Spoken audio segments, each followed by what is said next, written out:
প্রিয় ছাত্রছাত্রীরা, আজ আমি প্রশ্নবিচিত্র 2025 ক্লাস 6-এর গণিতের মডেল 2-এর যে শর্ট কোশ্চেন আছে সেগুলো আমি তোমাদেরকে বুঝিয়ে দেবো। আর যে বড় কোশ্চেনগুলো আছে সেগুলো বইয়ে দেখিয়ে দেবো যে কত নম্বর পেজে আছে, তোমরা প্র্যাকটিস করে নেবে। দেখো, যে প্রথম যে কোশ্চেন আছে 5 এবং 7 পরস্পর মৌলিক সংখ্যা দুটির গসাগু এবং লসাগু যথাক্রমে এ 5 এবং 7, বি 7 এবং 5, সি 1 এবং 35, ডি 35 এবং 1। এটায় আমি এই কোশ্চেনটা করেছি। দেখো, 5 এবং 7 পরস্পর মৌলিক সংখ্যা দুটির গসাগু এবং লসাগু চাইছে, সেহেতু প্রথমে গসাগু করবো। তাহলে 5 এবং 7 আগে গসাগু করছি। দেখো, গসাগু তো যাবেনি, কারণ দুটোই মৌলিক। মৌলিক সংখ্যা গসাগু আমরা কী জানি? 1, তাহলে 1 লিখছি। আর মৌলিক সংখ্যা লসাগু কী জানি? সেই সংখ্যা দুটির গুণফল। তাই সেই সংখ্যা দুটি কী? 5 আর 7, তাই 5 আর 7-এর গুণফল হয়েছে। গুণফল কত বেরিয়েছে? 35।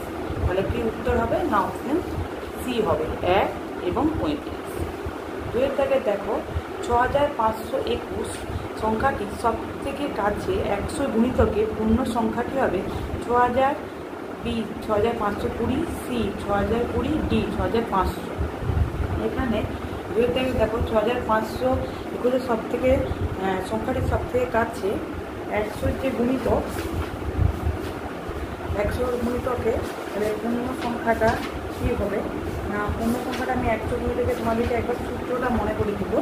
বই দেখো বন্ধুরা, আমরা কি পড়ছিলাম যে কোনো সংখ্যা সব থেকে 100 গুণিতকে পূর্ণ সংখ্যা খোঁজার সময় প্রথমে ওই সংখ্যা দশকের অঙ্ক 5-এর ছোট হলে সংখ্যাটি শতকের অঙ্ক একই থাকবে, যেমন দশকের অঙ্ক অঙ্ক 0।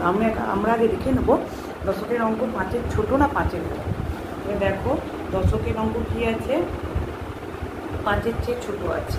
তাহলে দশকের 5-এর চেয়ে ছোটো আছে মানে তাহলে কী হবে না? 5-এর চেয়ে ছোটো থাকলে কী হবে? সংখ্যাটি শতকের অঙ্ক একই থাকবে। তাহলে শতকের অঙ্ক কত আছে? 6 আর 5 আছে, তাহলে 5 রাখছি। আর হাজার যেরকম 6 ছিল 6 রাখছি। কী বলছে না? দশকের অঙ্ক এককের অঙ্ক কী হবে? 0 হবে। তাই দশকের অঙ্ক 0, এককের অঙ্ক 0। তার উত্তর কত হলো? 6500। তাহলে এখানে তাহলে বলতে হবে 6500 হবে। প্রকৃত ভগ্নাংশটি কী? দেখো, 2 পূর্ণ 1-এর 2, বি 4, সি 4/3, ডি 3/4। এখানে প্রকৃত ভগ্নাংশ হবে উত্তরটা 3/4। যার লব হবে ছোট আর হর হবে বড়, সেটা হবে প্রকৃত ভগ্নাংশ। আর যেটা হচ্ছে 2 পূর্ণ 1-এর যেরকম থাকবে, যেটা 3টে সংখ্যা মিলে, সেটা হবে কি? মিশ্র। আর যার লব বড় হর ছোট হবে, সেটা হবে কি? অপ্রকৃত ভগ্নাংশ। 4টে একটা সংখ্যা। তাহলে তাড়াতাড়ি খেয়ে দেখো, 5, 2, 8, 7, 3, 2, 1 সংখ্যাটির মধ্যে দুটি স্থানীয় 2-এর স্থানীয় মানের গুণফল। দুটো 2-এর স্থানীয়। তাই প্রথম 2-এর স্থানীয় মান কী হবে না? 2। 2-এর পরে কটা সংখ্যা আছে? 1, 2, 3, 4, 5, 5টা সংখ্যা। আমার 2-এর পরে কী হবে? 5টা শূন্য হবে। তারপরে 2-এ কত আছে দেখো, তারপরে 2 আছে, 2 লিখছি। তারপরে কটা সংখ্যা আছে? একটা সংখ্যা, তার একটা শূন্য। এবার কী বলছে? দুটো স্থানীয় মানে গুণফল। তাই দুটো স্থানীয় মানে গুণফল কী হবে? 2 লক্ষ আর 20, এই দুটোকে আমরা কী গুণ করবো? যে উত্তরটা বেরোবে সেটাই হবে এই হচ্ছে উত্তর। তাহলে কত হবে? 4-এর পিঠে 1, 2, 3, 4, 5, 6, 6টা শূন্য হবে, যেটা হচ্ছে ডি অপশন হবে। তাহলে এবার দেখো, 5-এর দাগে কী আছে?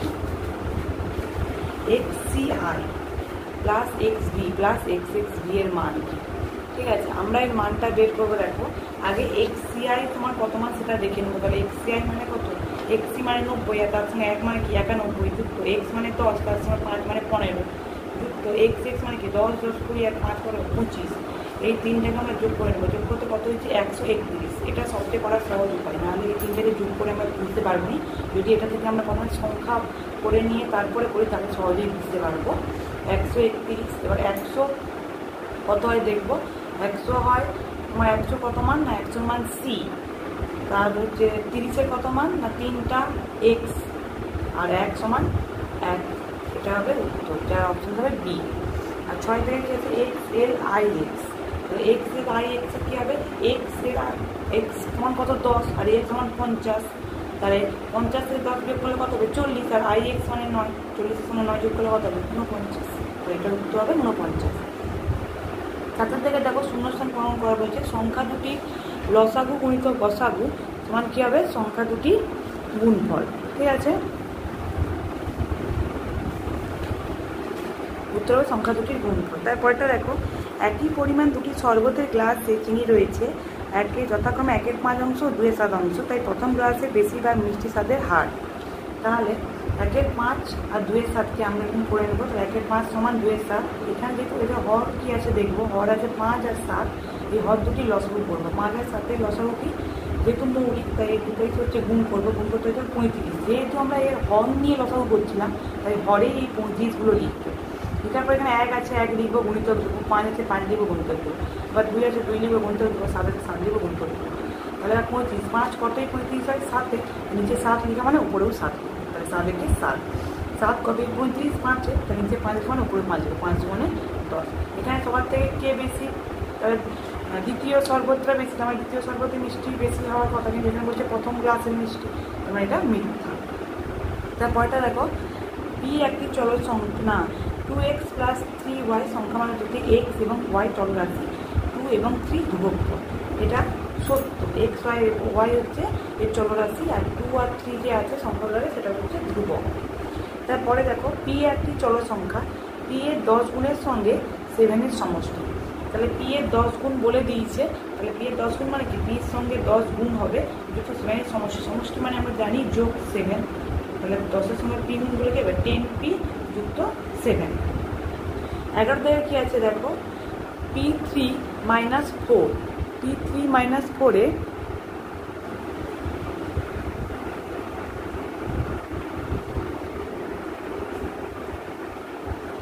p3 - 4 কি আছে না, এর হচ্ছে কথায় লিখতে হবে। তাহলে আমরা কী লিখবো না, পি এর 1/3 থেকে 4-এর কম।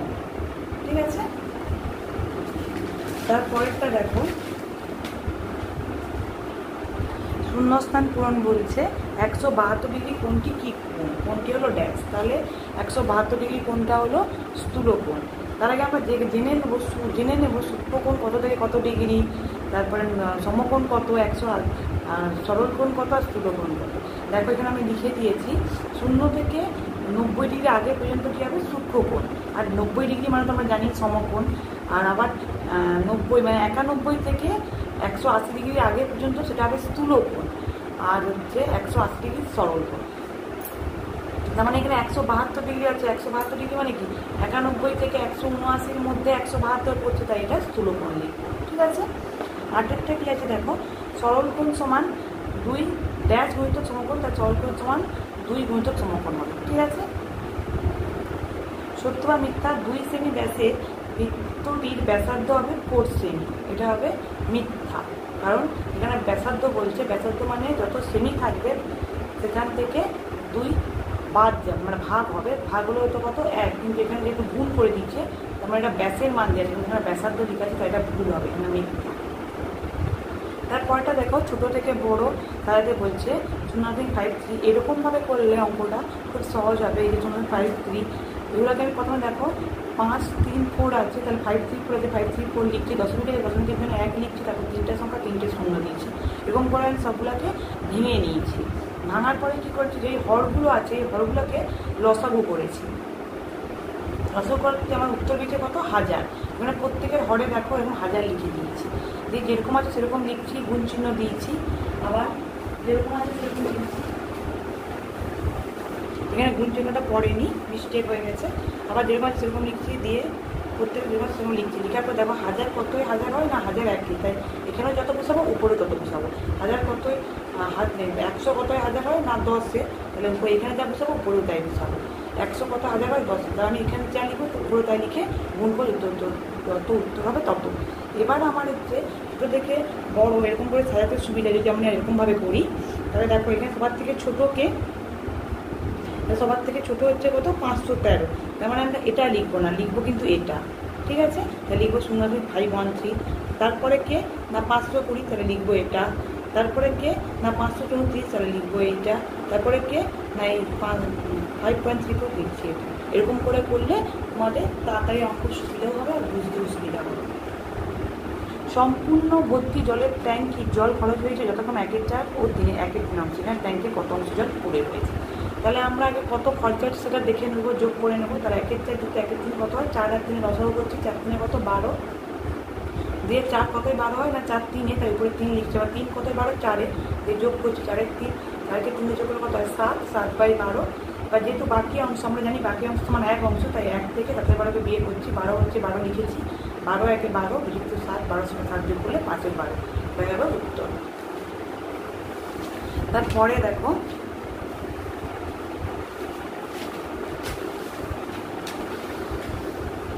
কি আছে, দেখো কি বলছে, 6-এর সাথে 3, 6-এর সাথে 3 গুণের সঙ্গে, 6-এর সাথে 3 গুণের সঙ্গে কত যোগ করলে যোগফল 2 পূর্ণ 6-এর 7 হবে। এটা দেখো আমি কীরকম করছি, দেখো 6-এর 7-এর সঙ্গে 3 গুণ, তাই 6-এর 7-এর সঙ্গে আমি 3 গুণ করছি, গুণ করলে কত কত বলছে, তাহলে 6-এর সাথে 3 গুণের সঙ্গে, তাহলে 6-এর সাথে সঙ্গে 3 গুণ করতে হলে 6-এর সাথে সঙ্গে 3 গুণ করছি, সঙ্গে কত যোগ করলে, তাহলে এক্স যোগ করলাম, এটাকে কত জায়গায় এক্স লিখে দিয়েছি, এক্স যোগ করলে কত হবে না 2 পূর্ণ 6-এর 7। এবার আমি এটা করে নিয়েছি, 6-এর সঙ্গে 3 গুণলে কত হবে, 6 3-এ 18, 18 লিখছি, 22 7 লিখছি, কিন্তু এক্স আছে, এক্স করছি সমান 7 হচ্ছে 7 করছি, 7 2 14, 14 সঙ্গে 6 যোগ করলে কত হয় 20, 20/7 করছি।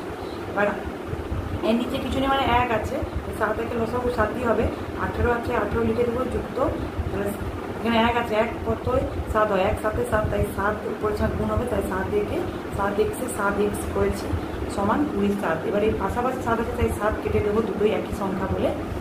এবার 18 যুক্ত 7x সমান আর 20। এবার 7xটা একদিকে নিয়ে চলে আসছে, সংখ্যাগুলোকে একদিকে নিয়ে চলে গেছি, তাহলে 7x সমান কত, 18 সমান 20 বিয়োগ করে কত হবে 2। এবার x সমান 2/7, ঠিক আছে। এরপরে দেখো রবির বর্তমান বয়স x বছর, 5 বছর আগে তার বয়স কত ছিল, 10 বছর পরে তার বয়স কত, তাহলে রবির বর্তমান বয়স x বছর, তাহলে 5 বছর আগে বলছি, আগে বললে কি হবে কমবে, তাই x যুক্ত 5, আর 10 বছর পরে বলছে মানে কি 10 বছর পরে তার বয়স বাড়বে, তাহলে x যুক্ত, তাহলে আগে কত ছিল x ছিল, আর এখন 10 বছর পরে বলছে তাহলে x যুক্ত 10 বছর, ঠিক আছে। এরপরে দেখো 3-এর দাগের যে প্রথম কোশ্চেনটা আছে, দুটি সংখ্যার গসাগু ও লসাগু যতক্ষণ 8 এবং 280, একটি সংখ্যা 56 হলে অপরটি কত, এটা দেখো তোমরা পেজ নম্বর 17-তে এই যে 15-এর দাগের যে কোশ্চেনটা আছে, এই কোশ্চেনটা আর এই কোশ্চেনটা একই, তোমরা অভ্যাস করে যাবে।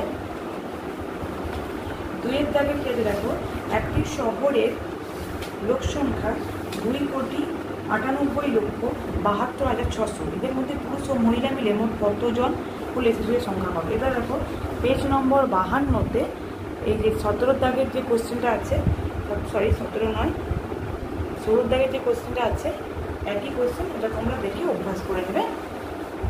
তারপরে দেখো 3-এর দাগে একটা সরল করো দিয়ে আছে, যেটা দেখবে তোমাদের সবার প্রথমে যে সরল করা আছে সেখান থেকে দেওয়া হয়েছে। এই যে পেজ নম্বর 4-এ দেখো এফের দাগের এই সরল করোটা আর এই সরল করোটা একই। 4-এর দাগে দেখো সেখানেও একটা দেওয়া রয়েছে, ঠিক আছে, যেটা হচ্ছে সবার শেষ পেজে আছে, পেজ নম্বর 89-এ দেখো 5-এর দাগে যে সরল করাটা সেটা আর এটা একই। তারপর 5-এর দাগেটা দেখো আমি ঠিক বইয়ে দেখতে পাইনি, এই কারণে আমি নিজে করে দিয়েছি তোমাদেরকে। তোমাদের যদি অন্য কোনো অঙ্ক যদি তোমরা বুঝতে না পারো এই বড় অঙ্ক 3-এর দাগের মধ্যে, তা তোমরা আমাকে কমেন্ট করে জানাতে পারো, আমি অবশ্যই নিজে বসে বুঝিয়ে দেবো। 5 দাগে কী বলছে, 1900 খাতুনের বাড়িতে 30.6 মিটার কাপড় আছে, ওই কাপড় দিয়ে ফ্রক তৈরি করে, প্রতিটি ফ্রকের জন্য যদি 1.7 মিটার কাপড় লাগে তবে 1900 খাতুন কতগুলি ফ্রক তৈরি করবে। তাহলে দেখো আমি এটা ভাগ করতে হবে, যেহেতু দশমিকের হচ্ছে ভাগ, সেহেতু আমি তোমাদেরকে আরেকবার নিজে করেছি, তবু আমি আবার বোঝানোর জন্য করে দেখাচ্ছি। 30.6 বাই 1.7 করলে এরকম ভাগ করলে সুবিধা হবে। তাহলে দেখো দশমিকগুলা এই দশমিক উঠে গেলে দশমিকের জন্য 1, তারপরে একটা সংখ্যা একটা শূন্য, আবার নিচের এই দশমিক উঠে গেলে আমি উপরে লিখবো, যেহেতু উপরে ছিল নিচে লিখতে হবে, নিচে আছে মানে উপরে লিখবো, দশমিকের জন্য 1, তারপরে একটা সংখ্যা একটা শূন্য, 10 কেটে যাবে, 17 দিয়ে 306-কে ভাগ করলে হবে 18। দেখো তোর 18 বেরিয়ে গেছে, আর এটাই হলো উত্তর।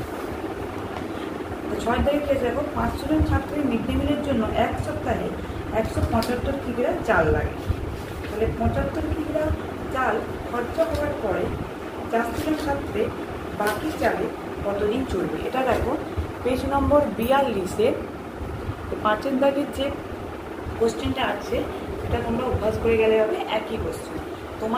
তোমাদের যদি আমার এই ভিডিওটা ভালো লেগে থাকে অবশ্যই লাইক, কমেন্ট এবং শেয়ার করে দেবে। আর যদি তোমাদের কোনো অঙ্ক বুঝতে অসুবিধা হয় অবশ্যই আমাকে কমেন্ট